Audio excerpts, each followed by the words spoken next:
Welcome back to science class. આજે આપણે 9મા પાઠની અંદર બીજા મુદ્દામાં જઈએ છીએ, ન્યૂટનનો ગતિનો પહેલો નિયમ. પણ ન્યૂટનનો નિયમ સમજતા પહેલાં ગતિને સમજાવવા માટે જુદા જુદા વૈજ્ઞાનિકોએ જુદા જુદા પ્રયોગો કર્યા, જુદા જુદા તર્ક અને દલીલો દ્વારા ગતિને સમજવાનો પ્રયત્ન કર્યો. જેમ કે એરિસ્ટોટલ એક દાર્શનિક હતો.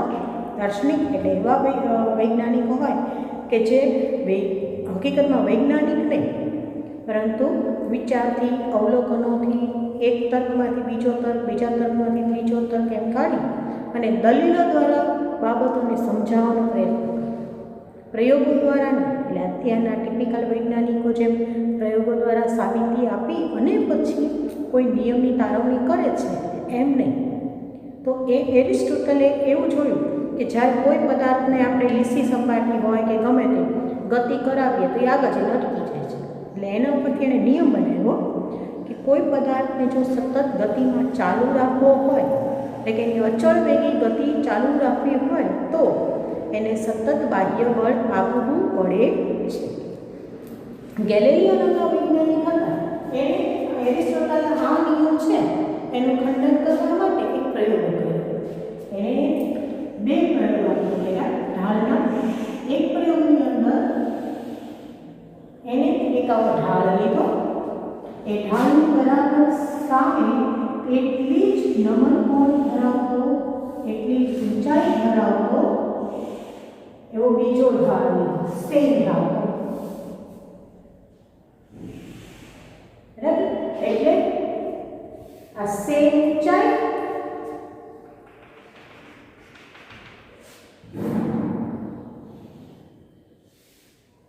સેમ લંબાઈ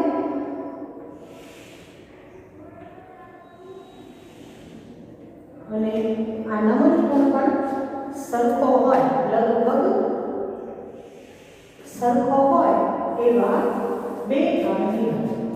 આ બંને ઢાળ ધારો કે ઘર્ષણ રહિત સપાટી ધરાવે છે. હકીકતમાં વ્યવહારમાં કોઈ એવી સપાટી નથી કે જે ઘર્ષણ રહિત હોય. સાવ લીસું સન્માઈમાં લઈએ તો પણ થોડું ઘણું ગતિને અવરોધે, કે થોડું ઘણું ઘર્ષણ કરતો ધરાવે.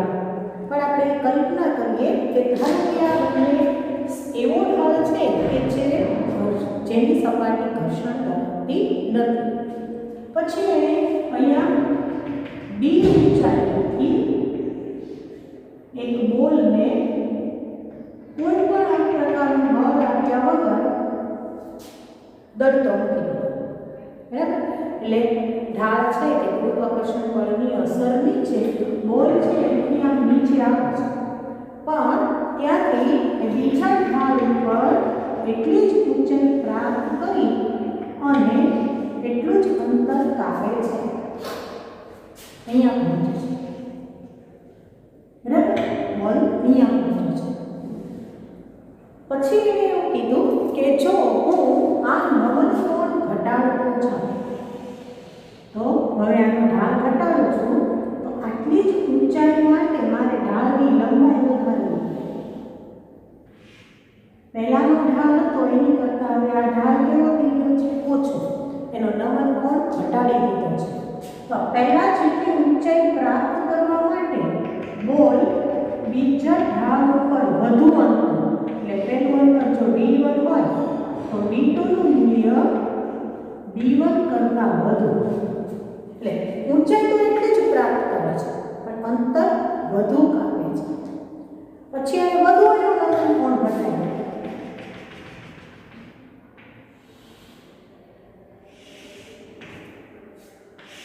તો એટલી જ ઊંચાઈ પ્રાપ્ત કરવા માટે એણે જે આ ઢાળ પર કાપવું પડતું અંતર છે એ વધારે છે. એટલે d3 છે d2 કરતાં પણ વધારે મળે છે. અને પછી એને કીધું કે જો હું આવી રીતે નમન કોણ ઘટાડતો જાઉં અને એક તબક્કે જો હું ઢાળનો નમન કોણ શૂન્ય કરી દઉં તો એટલી આ બોલ એટલી જ ઊંચાઈ પ્રાપ્ત કરવા માટે સમક્ષિતિજ સપાટી પર તે અનંત અંતર સુધી ગતિ કરે રાખે છે. એના ઉપરથી એણે એવું કીધું કે કોઈ પદાર્થ પોતાની અચળ વેગી ગતિ ચાલુ રાખવા બળની જરૂર પડતી નથી.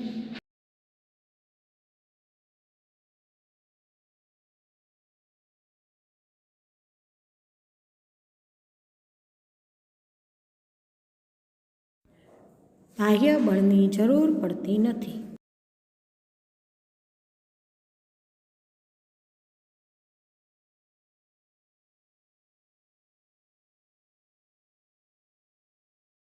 તો અહીંયા હું એમ કહું છું કે મને ગેલિલિયો એના પ્રયોગનું કારણ એમ કાઢ્યું કે કોઈ પદાર્થની અચળ વેગી ગતિ ચાલુ રાખવા માટે બાહ્ય અસરની જરૂર નથી.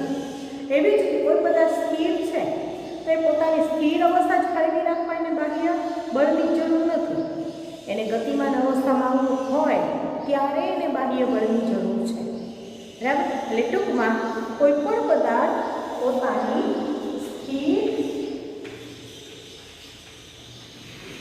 કે અચળ વેગી ગતિમાન અવસ્થા જાળવી રાખે છે.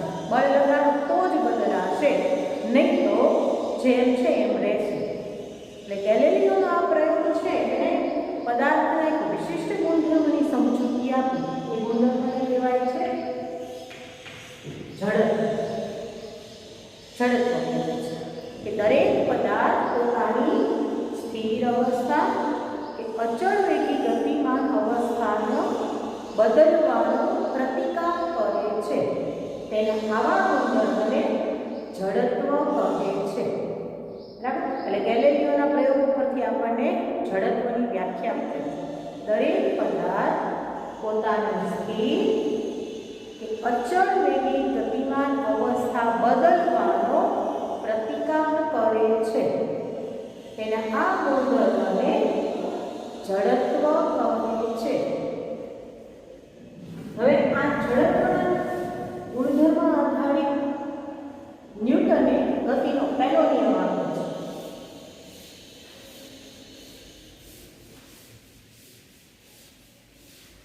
ન્યૂટનનો ગતિનો પહેલો નિયમ એમ કહે છે કે જ્યાં કોઈ પદાર્થ પર જ્યાં સુધી બાહ્ય બળ ન લાગે ત્યાં સુધી તે પોતાની સ્થિર કે અચળ વેગી ગતિમાન અવસ્થા જાળવી રાખે છે. અથવા બીજી રીતે પુસ્તકમાં આપ્યું છે એ રીતે લઈએ કે દરેક પદાર્થ પોતાની સ્થિર કે અચળ વેગી ગતિમાન અવસ્થા જાળવી રાખે છે જ્યાં સુધી તેના ઉપર બાહ્ય બળ વડે ફરજ પાડવામાં ન આવે. બરાબર? તો બે રીતે તમે એની અંદર નિયમ લખી શકો છો. પુસ્તકનો નિયમ તો ત્યાં આપ્યો જ છે, એ તમે અંડરલાઈન કરી નાખજો. પાના નંબર 116 ગેલિલિયોના પ્રયોગની આકૃતિ છે ને એની નીચેનો બીજો પકડો. દરેક વસ્તુ પોતાની સ્થિર અવસ્થા કે સુરેખ પથ ઉપર અચળ વેગી અવસ્થા જાળવી રાખે છે જ્યાં સુધી તેના પર બાહ્ય બળ વડે ફરજ પડે નહીં. બરાબર? અને આપણે બીજી ક્યાં ખાલી છે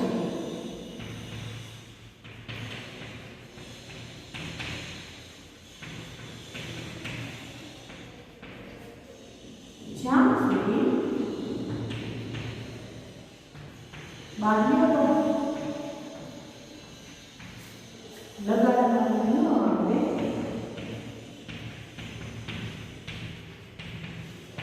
દરેક પદાર્થ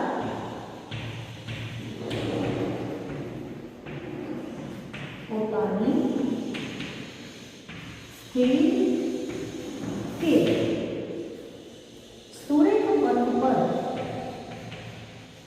જો સુરેખ પથ એટલે કે દિશા બદલાય તો વેગ બદલાયો કહેવાય. સુરેખ પથ ન લખો તોય સેમ જ રહે. અચળ વેગી ગતિમાન અવસ્થા જાળવી રાખે છે. ફરી જ્યાં સુધી બાહ્ય બળ ન આવે ત્યાં સુધી પદાર્થ પોતાની સ્થિર કે અચળ વેગી ગતિમાન અવસ્થા જાળવી રાખે છે. આને ન્યૂટનનો ગતિનો પહેલો નિયમ કહેવાય. આના ઉપરથી આપણે બળની વ્યાખ્યા પણ આપી શકીએ કે જે બાહ્ય અસર વડે પદાર્થની સ્થિર કે, હવે જોજો બળની વ્યાખ્યા, ટિપિકલ વ્યાખ્યા કે જે બાહ્ય અસર વડે પદાર્થની સ્થિર કે સુરેખ પથ પર અચળ વેગી ગતિમાન અવસ્થા બદલાવી શકાય તેને બળ કહે છે. બરાબર? એટલે આપણે જે લખી વ્યાખ્યા ઓકે છે, આપણે એમ કીધું ગતિમાન અવસ્થા બદલાવી શકાય. એ ગતિમાન અવસ્થા સ્થિર હોય કે અચળ વેગી હોય. બરાબર? એટલે અહીંયા ન્યૂટનનો પહેલો નિયમ એ બળની વ્યાખ્યા આપે છે. આવો એક સવાલ તો પૂછાય છે. બરાબર? કે ન્યૂટનનો કેવો નિયમ બળની વ્યાખ્યા આપે છે? તો કે ન્યૂટનનો પહેલો નિયમ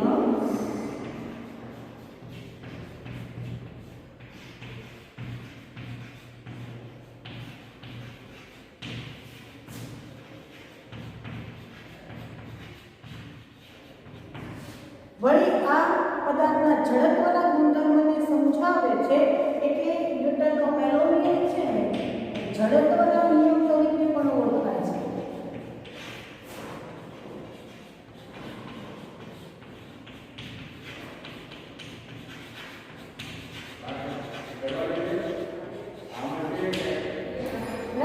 એટલે કોઈ પણ પદાર્થ પોતાની સ્થિર કે અચળ વેગી ગતિમાન અવસ્થા જાળવી રાખવા પ્રયત્ન કરે છે, એનો પ્રતિકાર કરે છે, એને એનું જડત્વનો ગુણધર્મ કહેવાય. આપણે આ મુદ્દો સમજી લઈએ પછી જડત્વનો ગુણધર્મ સમજવાનો છે. આ સાથે કેટલાક ઉદાહરણ પણ જોડાયેલા છે. દાખલા તરીકે આપણે ટેબલ પર પડેલું પુસ્તક, તો જ્યાં સુધી પુસ્તક ઉપર આપણે બળ નહીં લગાવીએ એ પોતાની સ્થિર અવસ્થા જાળવી રાખે છે. બરાબર? આપણે સ્થિર બસમાં બસ અચાનક ચાલુ થાય એટલે કે આગળ વધે ત્યારે તેમાં બેસેલા મુસાફર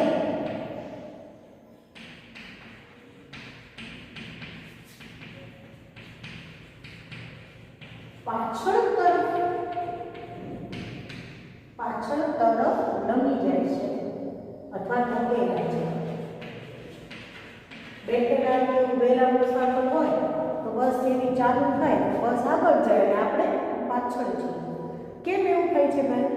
તો કે આપણે બસ સાથે સ્થિર અવસ્થામાં છીએ. હવે એન્જિનને લીધે બસ ગતિમાં આવે છે. બરાબર?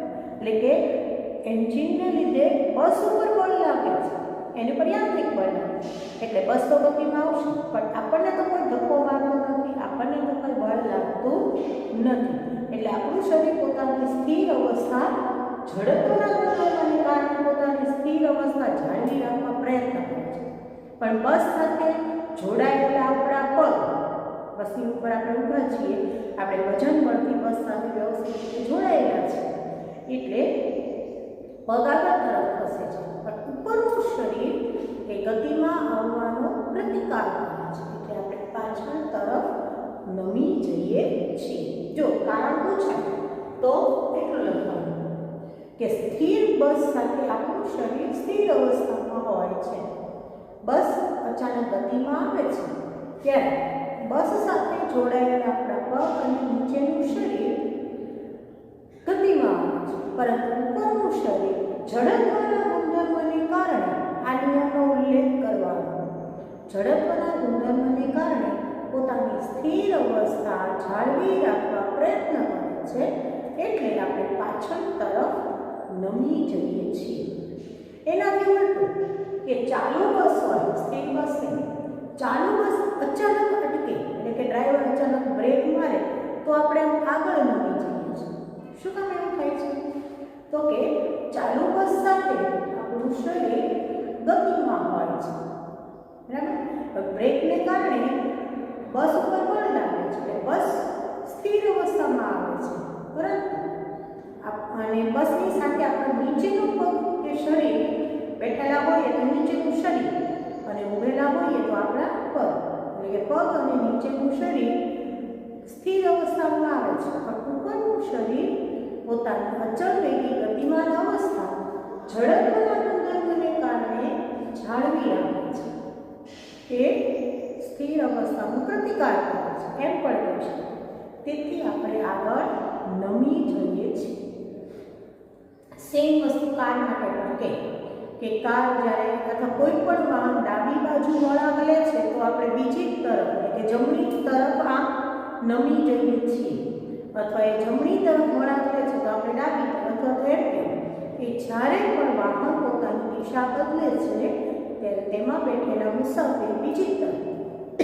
તમે બાઇકમાં જતા હશો તો અનુભવ ઘણી વાર થયો છે કે અચાનક તીવ્ર વળાંક લે, ધીરે ધીરે વળે તો એવું નથી થતું, પણ અચાનક તીવ્ર વળાંક લે છે ત્યારે આપણે બીજી તરફ નમી જઈએ છીએ. શું કામ? કે જડત્વના કારણે. અચળ વેગી અવસ્થા એટલે શું? કે સ્થૂળ પદ ઉપર ગતિ કરે છે. અચાનક એ પોતાની દિશા બદલે એટલે એનો વેગ બદલે. બરાબર? વેગ બદલાય છે પણ આપણું ઉપરનું શરીર એ જડત્વને કારણે વેગ બદલાવાનો પ્રતિકાર કરે છે. એટલે એ તો પોતાની સ્થૂળ પદ ઉપરની અચળ વેગી ગતિમાન અવસ્થા જાળવી રાખવા પ્રયત્ન કરે છે. એટલે આપણે ન આ દિશામાં જઈ શકીએ, ન આ દિશામાં, એટલે થોડાક આ બાજુ એટલે કે બીજી દિશામાં નમી જઈએ છીએ. બરાબર? પછી એક કારણ તમે બધા હમણાં કારણો તમારા પુસ્તકની અંદર બેઠા આપ્યા છે, અંડરલાઈન કરાવી દો. એક કારણ છે કારમાં સીટ બેલ્ટ બાંધવો જોઈએ. તો કારણ કે આપણે કારમાં બેઠા હોઈએ તો કાર છે એ સ્થિર અવસ્થામાંથી અચાનક ગતિમાં આવશે. ગતિમાન અવસ્થામાંથી અચાનક કંઈક વચ્ચે વાહન કે પ્રાણી આવી જાય તો ડ્રાઈવરને બ્રેક મારવી પડે. તો અચાનક બ્રેક મારે તો આપણું શરીર આગળ તરફ નમી જાય. એટલે આગળ તરફ નમી જાય તો આગળ કાર તો કાંઈ એટલી મોટી જગ્યાવાળી વસ્તુ નથી, વાહન નથી કે આગળ તરફ નમીએ તો આગળ કારનો ડેશબોર્ડ હોય, સ્ટીયરિંગ હોય, કાચ હોય. જેટલું આપણે તીવ્રતાથી આગળ તરફ નમીએ એટલું આપણે આગળના વિસ્તાર સાથે ભટકાઈ જઈએ. અકસ્માત થઈ શકે, ઈજા લાગવાની શક્યતા છે. પણ જો સીટ બેલ્ટ બાંધેલો હોય તો સીટ બેલ્ટ સ્થિતિસ્થાપક છે. આપણી આગળ જવાની પ્રક્રિયા છે એને ધીમી કરે છે. કે જો આપણે આમ જકડી નથી રાખતો કે તો કે રબરનો બનેલો છે, સ્થિતિસ્થાપક છે. ખેંચો તો ખેંચાય છે. એટલે આપણા શરીર છે આગળ તરફ નમવા જાય છે ત્યારે એ ખેંચાય છે ખરું, પણ આપણું અડધું બળ એના આ ગુણધર્મમાં વપરાય જાય છે. એટલે આપણે અચાનક આગળ ડેશબોર્ડ ઉપર ભટકાઈ જતા નથી. બરાબર? માટે સીટ બેલ્ટ બાંધવો જોઈએ તો એટલે ઈજાને ટાળી શકાય છે. હવે આ સાથે એક પ્રવૃત્તિ પણ આપી છે.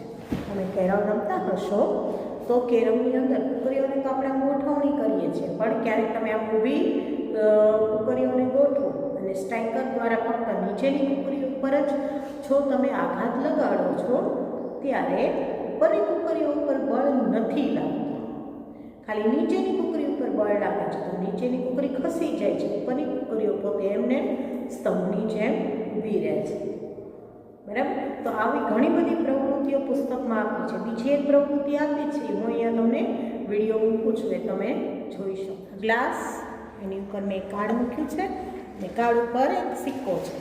હવે જો હું ફક્ત કાર્ડ ઉપર બળ લગાડું છું,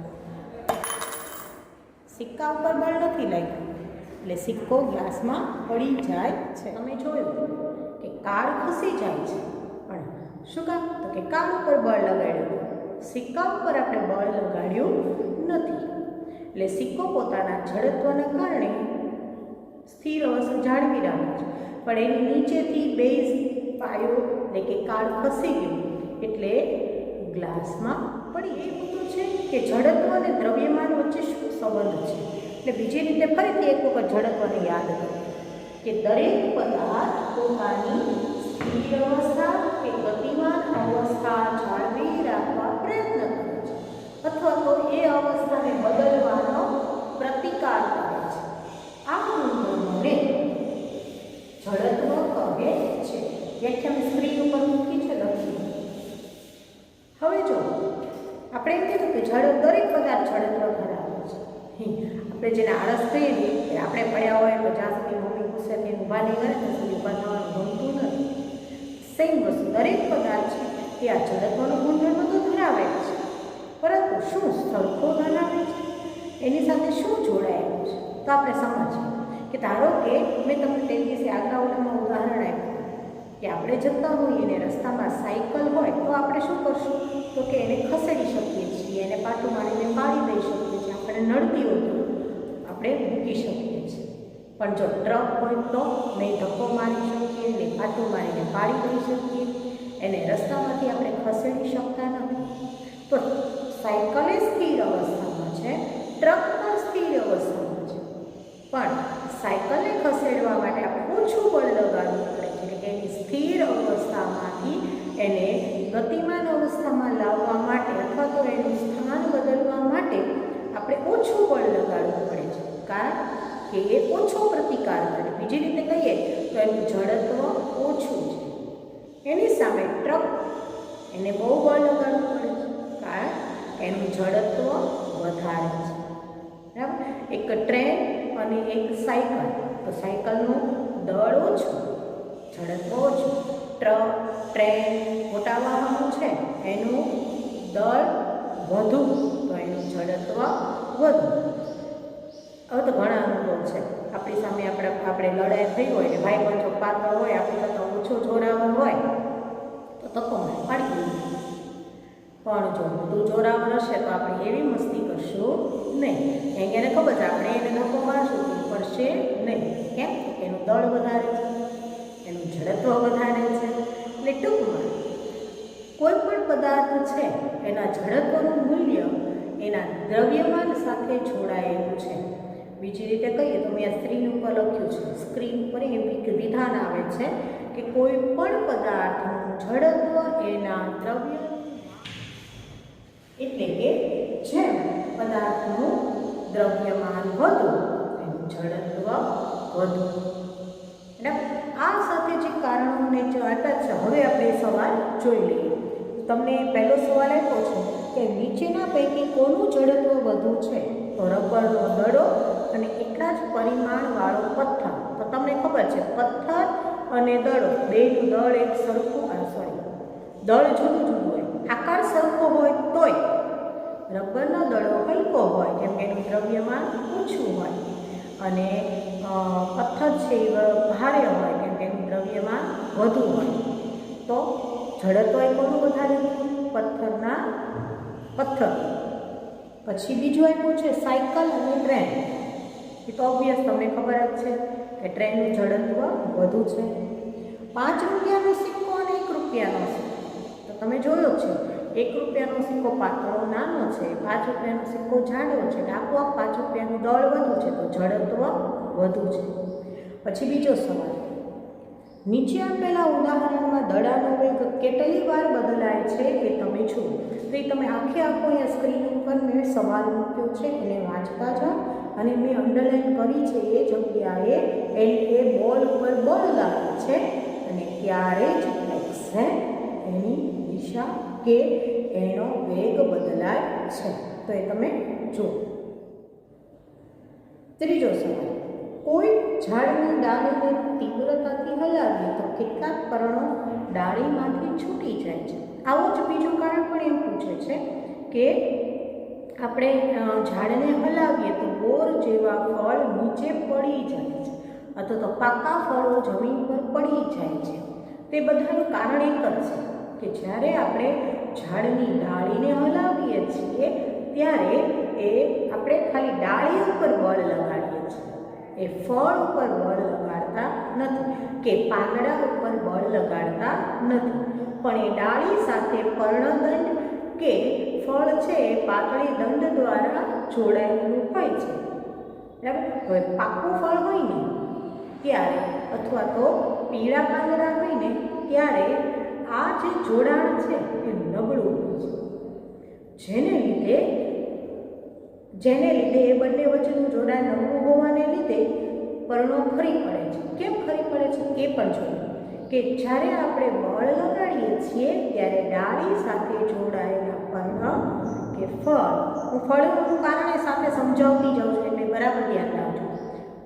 પર્ણ કે ફળ ઉપર બળ લાગતું નથી, એટલે તે જડત્વના ગુણધર્મને કારણે પોતાની સ્થિર અવસ્થા જાળવી રાખવા પ્રયત્ન કરે છે, જેને લીધે એનું અને ડાળી વચ્ચેનું જોડાણ નબળું પડે છે અને પર્ણ કે ફળ ગુરુત્વાકર્ષણ બળની અસર નીચે જમીન પર પડે છે.